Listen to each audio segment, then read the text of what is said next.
So, hello everyone, welcome to the Legal Exam Hub YouTube channel. I'm currently working as a law officer in Government of Haryana.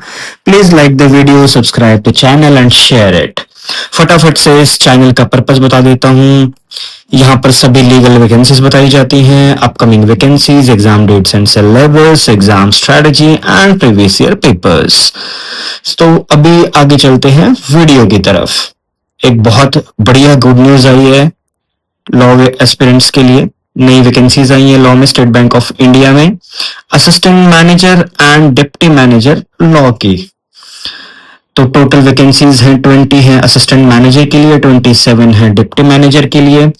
Assistant manager में minimum age रहने वाली है 25 और maximum 32। वहीं deputy manager में 25 minimum and 35 is maximum.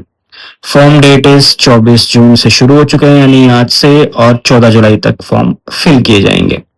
पे scale की अगर हम बात करें तो असिस्टेंट मैनेजर में 48,480 बेसिक स्टार्टिंग है scale 1 and deputy manager law में 64,820 स्केल 2। तो जो बैंक पीओ की सैलरी होती है वो असिस्टेंट मैनेजर्स को मिलेगी एंड डिप्टी मैनेजर्स को स्केल 2। मोटा मोटा अगर बताएं तो इसमें 1 लाख के अराउंड इन हैंड है और इसमें अराउंड 140 इन हैंड है। ये सैलरी रहने वाली है। अभी आगे चलते हैं। तो एज की हम बात कर चुके हैं। क्वालिफिकेशन की बात करते हैं तो graduate degree in law assistant manager के लिए भी और डिप्टी मैनेजर के लिए भी, but difference is in the experience required for the post. तो असिस्टेंट मैनेजर की पोस्ट के लिए 2 साल का एक्सपीरियंस चाहिए एज एन एडवोकेट और as a law officer in legal department of any bank, या फिर 2 साल का कंबाइंड एक्सपीरियंस एज एडवोकेट और law officer in any of the scheduled commercial bank. Right, साथ में बार काउंसिल में एनरोलमेंट होना भी मस्ट है। वहीं अगर डेप्यूटी मैनेजर की बात करें तो एज क्राइटेरिया हम ऑलरेडी डिस्कस कर चुके हैं। Mandatory qualification is degree in law. अंतर आता है फिर से एक्सपीरियंस में।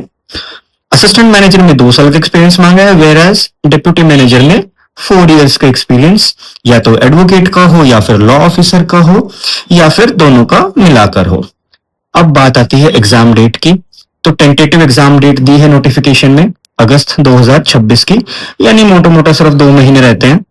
एग्जाम पैटर्न की अगर हम बात करें तो 100 मार्क्स का होगा, 50 मार्क्स का होगा ऑब्जेक्टिव टेस्ट, जिसके पोर्शंस ये रहे टोटल, एंड 50 मार्क्स का होगा डिस्क्रिप्टिव टेस्ट, जिसमें टोटल 8 क्वेश्चंस आएंगे 10-10 नंबर के। उसमें से आपको 5 क्वेश्चन सोल्व करने हैं, आपको 45 मिनट्स दी जाएंगे इसमें। राइट, तो जो ऑब्जेक्टिव टेस्ट है उसमें प्रोफेशनल नॉलेज है जो सिर्फ उसी के मार्क्स काउंट होंगे, and general aptitude is just qualifying in nature. Right, अब बात करते हैं इंटरव्यू की। उसके बाद में 100 मार्क्स का इंटरव्यू रहेगा और जो वेटेज रहेगा फाइनल सिलेक्शन के लिए उसमें 70% is of written test and 30% is of interview. तो 70-30 केस में लिस्ट आउट होगी। अब बात करते हैं सबसे इंपॉर्टेंट पार्ट किसी भी एग्जाम को क्लियर करने के लिए, उसका सिलेबस। सिलेबस के बारे में हम एक डिटेल्ड वीडियो अलग से बनाएंगे इन सभी टॉपिक्स को एक्सप्लेन करते हुए। फिलहाल एक बार मोटा मोटा समझ लेते हैं कि पेपर में क्या क्या आने वाला है। तो कॉन्स्टी आएगा, एडमिनिस्ट्रेटिव लॉ आएगा, फाइनेंशियल सेक्टर के लॉज आएंगे।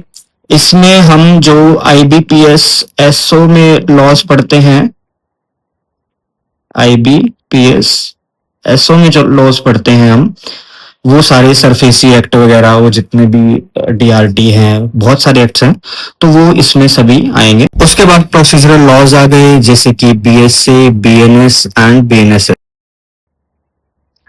New labour codes, code on wages, code on social security.